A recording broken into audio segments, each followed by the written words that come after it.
तो चलिए चलो बात करते हैं एक और क्वेश्चन की, जो कि डेवलपमेंट चैप्टर इकोनॉमिक्स से है। एंड द क्वेश्चन इज कि what is the meaning of development, यानी कि डेवलपमेंट का क्या मीनिंग है, विकास का क्या अर्थ होता है, ये हमसे पूछा जा रहा है। And the second part of the question is explain three aspect, मतलब कि तीन पहलुओं को बताना है, या और यानी कि ऑब्लिक जो दिया है three principle of developmental goals, यानी कि डेवलपमेंटल गोल्स के तीन प्रिंसिपल्स यानी कि तीन सिद्धांत या फिर तीन पहलुओं को हमें बताना है। तो देखिए क्या है, इस दोनों तरह से किसी भी तरह से क्वेश्चन पूछा जा सकता है, या हमें जो है ना एस्पेक्ट्स पूछ सकता है, या फिर थ्री प्रिंसिपल्स को भी हमसे पूछा जा सकता है। तो इसका आंसर कुछ इस तरह के, development is a process, development is a process in which something grows, becomes more mature and advance. मतलब क्या होता है ना कि डेवलपमेंट विकास की एक ऐसी प्रक्रिया है जिसमें कुछ बढ़ता है, आर्थिक तौर पे ना अधिक परिपक्व होता है एंड उन्नत होता है। ठीक है, फिर से मैं बता दे रहा हूँ कि development is a process, development क्या है ना कि एक प्रोसेस है इन विच समथिंग ग्रो, जिसमें कुछ चीज़ का ना विकास होता है, and becomes more mature and advance, और वो जो है ना काफ़ी क्या होता है ना परिपक्व हो जाता है और उन्नत हो जाता है। ठीक है, इस तरह से इसको हम डिवाइड कर सकते हैं। एंड देखिए यहाँ सेकेंड पार्ट जो है ना उसका आंसर कुछ इस तरह से कर सकते हैं कि द थ्री एस्पेक्ट्स, या फिर अगर हमसे पूछा जाता है थ्री प्रिंसिपल तो लिखेंगे the three principles of the developmental goals are as follow. पहला कौन सा है, पहला है different persons have different developmental goals, यानी कि अलग अलग व्यक्ति के ना अलग अलग डेवलपमेंटल गोल्स होते हैं। ठीक है, अब इसको एक एग्जाम्पल से समझते हैं। तो example is an urban unemployed youth would Aspire for a good salaried job. देखिए एक जो है ना अर्बन में रहने वाला, अर्बन एरिया में यानी कि शहरी एरिया में रहने वाला एक जो है ना ऐसा युवक जो कि अनएम्प्लॉयड हो, जिसके पास नौकरी ना हो, वो किस चीज़ को चाहेगा, वो इस चीज़ को एस्पायर करेगा, यानी कि वो जो है ना अपेक्षा कुछ इस तरह से करेगा कि उसको जो है ना अच्छे सैलरी वाली जो है ना एक नौकरी लग जाए, प्रमोशन मिल जाए, इस तरह की चीज़ को वो सोचेगा। On the other hand a rural unemployed would like to job opportunity in the village, job security and dignity of the labour. मतलब कि जो कि गांव में रहने वाला व्यक्ति है ना, ठीक है, वो क्या चाहेगा, वो ये चाहेगा ना कि उसको जो है ना गांव में ही जॉब का जो ना अपॉर्चुनिटी मिल जाए। ठीक है, एंड जॉब सिक्योरिटी भी हो, और क्या होना डिग्निटी ऑफ द लेबर, यानी कि वो जो काम करता है ना उसको सम्मान मिले, उसको जो है ना उचित मुआवजा मिले, उचित पैसा मिले, कंपनसेशन मिले। कहने का मतलब कि जो भी कमाई हो रहा है ना, जितना वो मेहनत करना उसके अनुपात जो है ना उसको सैलरी भी मिल जाए, यानी that is called the dignity of the labour. ठीक है, इज्जत के साथ उसको जो है ना नौकरी मिले। ठीक है, अब देखिए इसका जो है ना दूसरा एस्पेक्ट क्या है, what may be development for the others may well be even destructive for others. मतलब जो किसी एक व्यक्ति के लिए ना, कुछ सेक्शन ऑफ द पीपल के लिए ना डेवलपमेंट हो सकता है, वो जरूरी नहीं है कि सबके लिए डेवलपमेंट हो सकता है, वो किसी के लिए ना डिस्ट्रक्टिव भी हो सकता है, यानी कि नुकसानदायक भी हो सकता है, उसको डैमेज भी करने वाला हो सकता है। जैसे इसका एग्जाम्पल कुछ इस तरह से है कि to get more electricity industrialist may want more dams. मतलब डैम्स जो है ना बनाने के से क्या होगा ना कि इलेक्ट्रिसिटी का प्रोडक्शन बढ़ सकता है। ठीक है ना, तो एक इंडस्ट्रियलिस्ट को क्या चाहिए, एक जो है ना उद्योगपति को क्या चाहिए, उद्योगपति को ये चाहिए कि नहीं ज़्यादा से ज़्यादा बिजली मिले, ताकि वो प्रोडक्शन यानी कि अच्छे से इंडस्ट्री को ना सुविधा मिलेगी। ठीक है ना, इससे क्या होगा ना इंडस्ट्री को फायदा होगा। तो क्या होगा ना कि इंडस्ट्रियलिस्ट के लिए वो एक किस तरह का चीज़ है, जरूरी चीज़ हो जाता है। ठीक है, dam banana.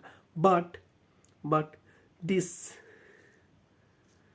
May submerge the land and disturb the life of the tribal who could be displace. लेकिन इसका जो है ना दूसरा खतरा ये है क्या, कि इससे जो है ना ट्राइबल लोग यानी कि जो आदिवासी लोग हैं, यानी कि जो कबीलाई लोग हैं, यानी कि जो आदिवासी लोग हैं ना, उनके डिस्प्लेस होने का, यानी कि अपने घर से अपनी जगह से ना अलग हटने का भी चांसेस खतरा बढ़ जाता है।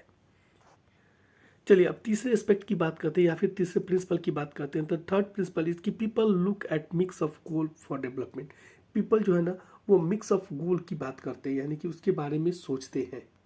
यानी कि लोग जो है ना विकास के लक्ष्यों को ना वो मिश्रित को देखते हैं, यानी कि उसमें क्या क्या चीज़ उनको जो है ना विकास को ना सीधा सीधी पैसे के टर्म्स में, कहने का मतलब क्या होता है ना, विकास को सिर्फ और सिर्फ पैसों के टर्म्स में जो है ना उसको कई लोग जो है ना नहीं समझते हैं। उसको क्या समझते हैं ना, उसके साथ साथ और क्या सुविधाएं मिल रही हैं, उन सब चीज़ों को ना लोग कंसीडर करते हैं और फिर डिसाइड करते हैं कि ये मेरा विकास है या नहीं है। जैसे इसका हम समझते हैं कि एक example, apart from salary job seekers also focus on non material aspect. मतलब कि जॉब के अलावा, सैलरी के अलावा जॉब सीकर्स जो नौकरी ढूंढने वाले लोग होते हैं ना, वो इस चीज़ पे भी ध्यान देते हैं कि नौकरी चलाने वाला जो है ना, तो गैर भौतिकी पहलुओं पे भी ध्यान देते हैं, जो कि नॉन मटेरियल चीज़ें होती है, जो कि पैसों से नहीं खरीदा जा सकता है।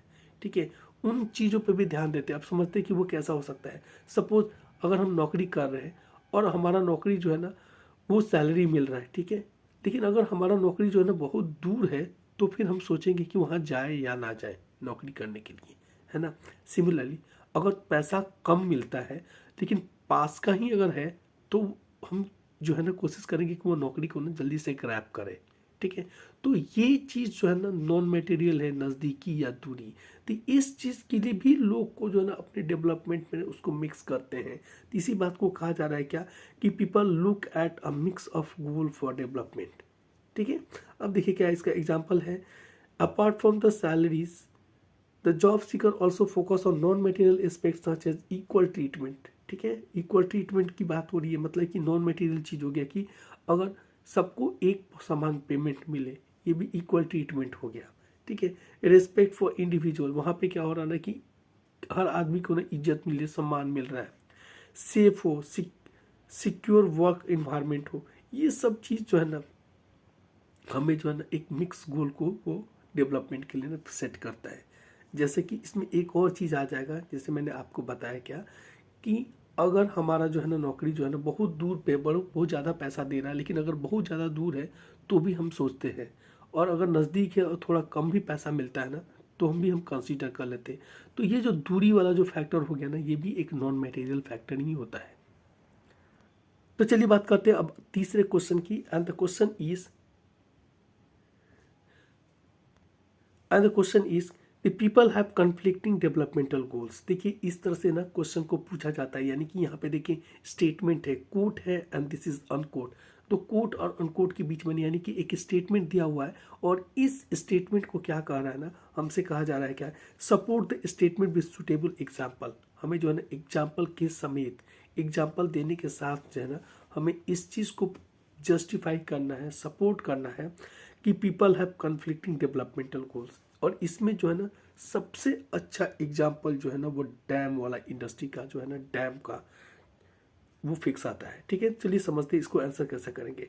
तो इसको जैसे यहाँ पे लिखा हुआ है कि people have conflicting developmental goals, तो हम लोग लिख सकते हैं क्या कि yes, people have conflicting development goals as well as, ठीक है, conflicting development goal as what may well be development for others may well be even destructive for others। मतलब ये जो है ना एक एस्पेक्ट है किस चीज़ का, जो सेकेंड एस्पेक्ट है डेवलपमेंट का ना, उसकी बात हम लोग कह रहे हैं। ठीक है, सेकेंड एस्पेक्ट क्या है, सेकेंड एस्पेक्ट कुछ ये तरह से है कि what may be development for others may well be even destructive for others। मतलब जिसके लिए कुछ लोगों के लिए डेवलपमेंट हो सकता है, तो कुछ लोगों के लिए ना वो बिल्कुल जो है ना डिस्ट्रक्टिव भी हो सकता है डेवलपमेंट। ठीक है, and this can be Gauss from below mentioned example. और इस बात को ना नीचे लिखे गए एग्जाम्पल से ना समझा जा सकता है। तो देखिए क्या है, टू गेट मोर इलेक्ट्रिसिटी, यानी कि ज़्यादा से ज़्यादा इलेक्ट्रिसिटी पाने के लिए industrialist may want more dams. Industries यानी कि उद्योगपति जो है ना वो ज़्यादा से ज़्यादा डैम की क्या कर सकते हैं ना, डिमांड कर सकते हैं, या फिर वो उसकी चाहत रख सकते हैं। But this may submerge the land and disrupt the lives of tribal who could be displaced. लेकिन इसका एक खामियाजा ये हो सकता है क्या, कि जब अगर ये डैम बनेंगे ना, तो डैम बनने से एक खतरा तो सबसे पहला ना कि उस लैंड का, यानी कि वहाँ तक के जो लैंड है ना उसके सबमर्ज यानी कि डूबने का की खतरा रहता है। ठीक है, और इसके वजह से क्या होता है ना, कई सारे ट्राइबल फैमिलीज को उस एरिया को छोड़ के जाने के लिए ना मजबूर हो जाना पड़ता है, यानी कि डिस्प्लेसमेंट का खतरा जो है ना उनके ऊपर जो है ना मंडराता रहता है। तो एक तरह से देखते हैं तो डैम के बनने से इंडस्ट्रीज को फायदा होता है, यानी ग्रुप ऑफ पीपल को फायदा हो रहा है। लेकिन वहीं दूसरे साइड में अगर हम लोग देखते हैं तो ट्राइबल यानी आदिवासी लोगों को ना नुकसान हो रहा है, उन्हें जो है ना डिस्प्लेस होना पड़ सकता है। ठीक है, तो इस तरह से हम लोग समझते हैं therefore they might be recent this and may prefer small check dam और tank to irrigate their land. मतलब इस तरह से क्या हो रहा ना कि हम लोग क्लियर एक चीज़ को समझ सकते हैं। चलिए इसको जो है ना हम लोग क्या कर सकते हैं, इस चीज़ को बिल्कुल यहाँ से हटा भी सकते हैं और इससे हम लोग कह सकते हैं क्या कि यहीं तक हम अपना आंसर को लिख के और यहाँ पे फिर हम लोग कह सकते हैं क्या कि इन नटसेल वी कैन से कि people have conflicting developmental goals. Thank you बच्चा लोग। मतलब कि क्या होगा ना, इस चीज़ को हम लोग को ना यहाँ पे आके फिर से इन नटसेल करके इस चीज़ को आके हमें क्या कर देना है, इसको जस्टिफाई कर देना है। यानी इस स्टेटमेंट को हमें क्या कर देना है, लास्ट में सपोर्ट कर देना है। तो कैसे सपोर्ट करेंगे, इन नटसेल मतलब संक्षेप में, the people have conflicting development goals. Thank you बच्चा लोग।